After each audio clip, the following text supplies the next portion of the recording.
Good morning, everyone. I just wanted to share with all of you this day one of my favorite prayers. It is the Litany of Humility, and it's basically a series of things or desires or fears that we want the Lord to save us from, to make us free from. And it's not because those desires are inherently evil or because those desires are horribly bad. But it's about living for the approval of Christ and not the approval of others. Living for the approval of Jesus and not even my own approval. Sometimes my own desires or my own fears get in the way of who the Lord actually is calling me to be.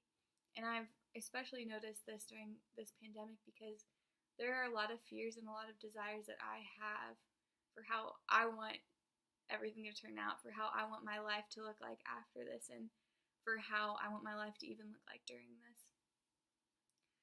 And those fears and those desires, they're not bad things. They're not inherently evil.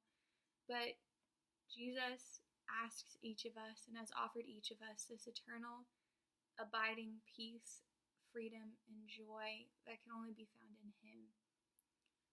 And so when my desire to be, for example, when my desire to be honored or praised or consulted gets in the way of my ability to seek the Lord first, it becomes a problem. It becomes a problem for how I live my everyday life. And it may not even seem like it.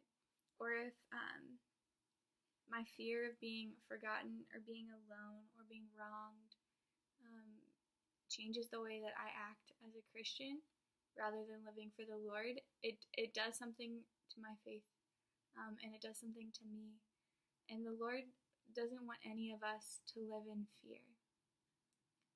The Lord doesn't want any of us to live in fear. He wants us to live in freedom. And so when we ask Jesus, deliver me from these things that I'm experiencing in an overwhelming amount, it's not because I'm a horrible person for feeling these things. I'm a normal person. I have desires and fears and longings in my heart, Lord, but I offer them to you and I ask you, Lord, deliver me from these things so I can experience your freedom and not my fear. Lord, deliver me from these things. Take these things from me so I can experience your desires and not mine. So when I experience the desire to be approved, I can let that go. It doesn't affect the way that I live my life for you, and instead I desire your approval, Lord.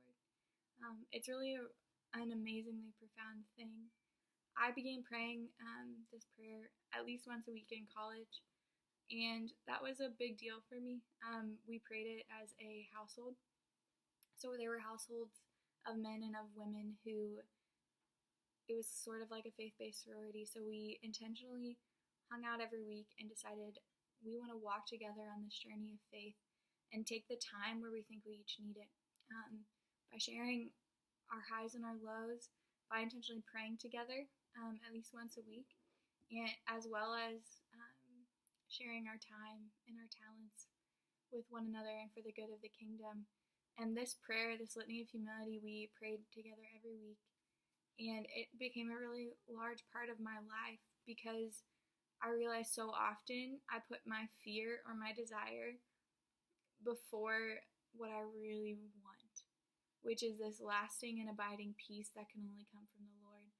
And so often I put my desire to be approved, my desire to be praised, or this fear of being humiliated before I put my desire to follow the Lord. And it seemed crazy, but it was definitely something, and continues to be something, that I think I struggle with every day, particularly when fear, when doubt, when suffering occurs. This desire, these fears ought to be offered to the Lord. They should be offered to the Lord because they're overwhelming. Jesus wants us to live in freedom and not in fear. And so I have decided to continue to pray this at least once a week in my own life. And I would love to include the prayer for each of you to consider praying as well in your own life. Sometimes it can be hard, but it's not saying that these things are bad. It's just saying, Lord, put these things in their proper place Put my desire to be loved in its proper place, so I choose to be loved by you first and then loved by others. Lord, put my desire to be extolled, to be honored, below my desire to be extolled and honored by you. It can be really beautiful, real profound, and very difficult. So I want to offer each of you a go get 'em. Go take fear head on, and do that by offering it to the Lord, to find true freedom in Him. God bless.